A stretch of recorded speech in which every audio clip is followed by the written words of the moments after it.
Well, I hope I didn't make any of you shudder with this image behind me. So most of us being students in the year 2012, we're familiar with standardized testing and the practices that surround standardized testing.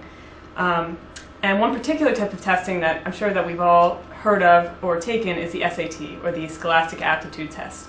But I'm here today to question the relevance of the SAT test and argue that it no longer is an effective indicator of how intelligent a student is. First, I'm going to give you some background. According to the Gale Encyclopedia of Children's Health, the test was first created in 1901, but was not widely implemented in the United States until the 1940s. Originally, the exam was based off of another exam that was given to young men who wanted to become soldiers to determine if they were mentally fit to enter the armed forces.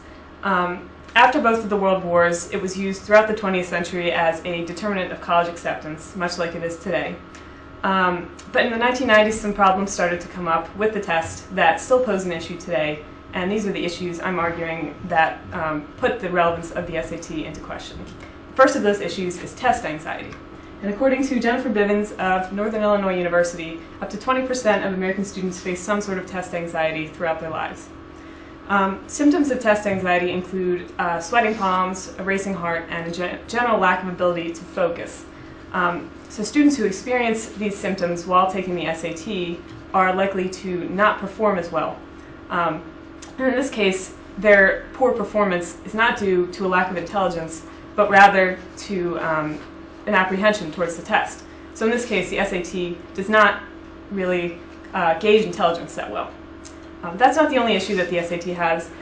There's also a cultural bias, and that's the second issue I'm going to talk about. And here's a question from an actual SAT that is going to exemplify that bias. So the question asks, and it's an analogy question, strawberry is to red as A, peach is to ripe, B, leather is to brown, C, grass is to green, D, orange is to round, or E, lemon is to yellow. This question seems fairly straightforward to us. The first word is a fruit, and the second word is the color of that fruit. So we can probably easily tell that the answer is E, lemon is to yellow.